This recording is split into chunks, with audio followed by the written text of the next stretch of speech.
truly remarkable that when people talk about stability and peace and democracy in Ghana, those came from the roots that Nkrumah initially engendered for all of us in Africa. And what did he do in Africa? What did he do in Ghana? He developed Ghana. Before Nkrumah came, there were less than 100 schools. Within a couple of years, there were like 1,100 schools. He started an accelerated educational program. I went to secondary school at the age of 9 when I could barely wash my own clothes. Because there was that accelerated program. He was saying that, let us give education to the people. Because based on the education and based on the skills that they have, that's what will help us to be able to transform our economy into a first-class economy. We have a motorway in Ghana, Accra motorway. It was built in 1960, before the M4 was built. It's still there. The motorway is as good as it was in 1960. First class. He built it. It's better than your M1. And people said he was wasting money on projects. He built our infrastructure. He built our industries. Because our industries were controlled by foreign powers. And he said that if there's a bank that is not a Ghanaian bank, he will set up one. If there's a factory that is not a Ghanaian factory, he will set up one. And he would use the power of the state to emancipate our people. Because what do our people need? They need jobs. What do our people need? They need health. What do our people need? They need financial muscle. So, but apart from that, Nkrumah inculcated in us what we call the African personality. I was a member of the Young Pioneer Movement. So from the age 12, I was being taught about leadership. I was being taught about public speaking. I was being taught about how to respect other black people wherever you see them. That was what Nkrumah did for us in the country. Because what he was doing was giving every black person in the world a sense of pride. And Prince Philip always remembers him because he comes to England and he's dressed in his kente garb. No more suits for him.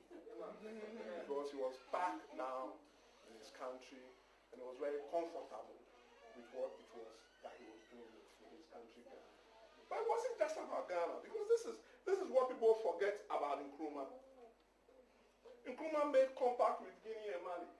So we had the Ghana-Guinea-Mali Union. He was testing African unity at the time that you hadn't set up the European Union.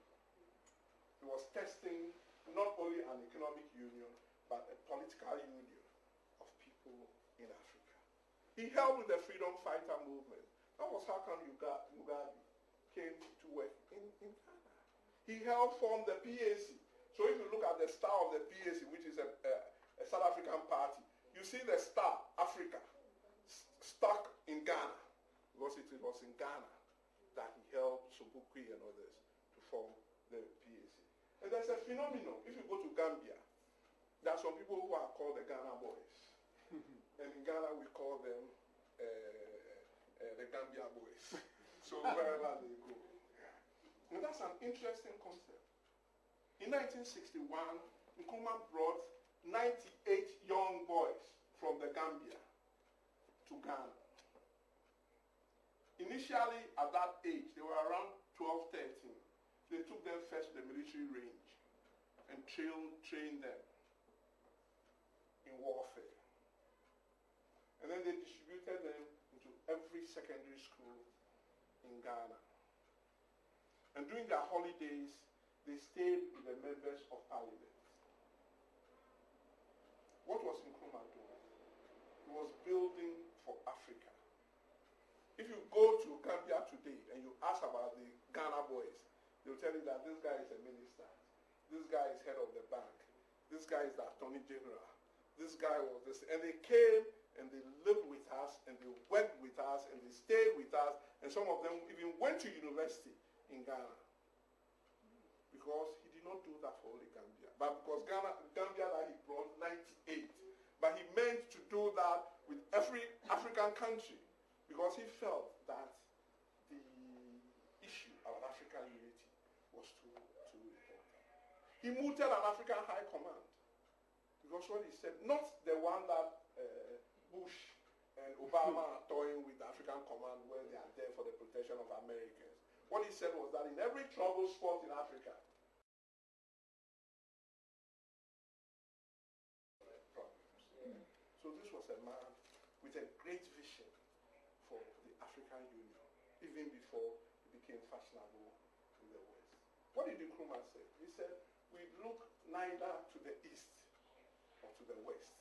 We look forward, because that is where we can achieve our destiny.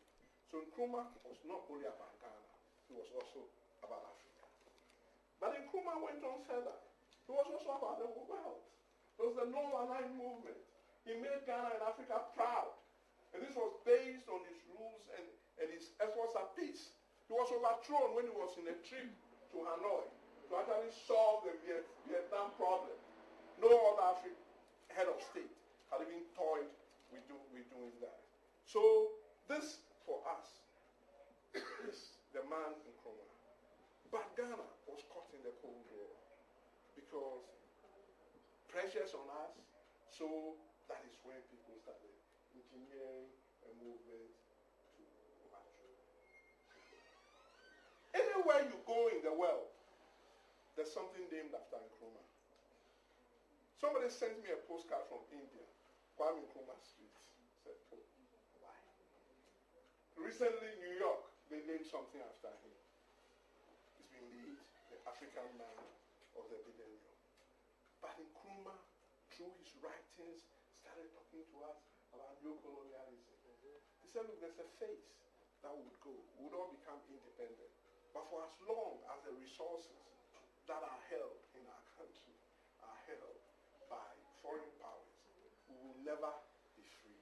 And that is what it is that we are still struggling in Africa in terms of the Pan-Africanist world.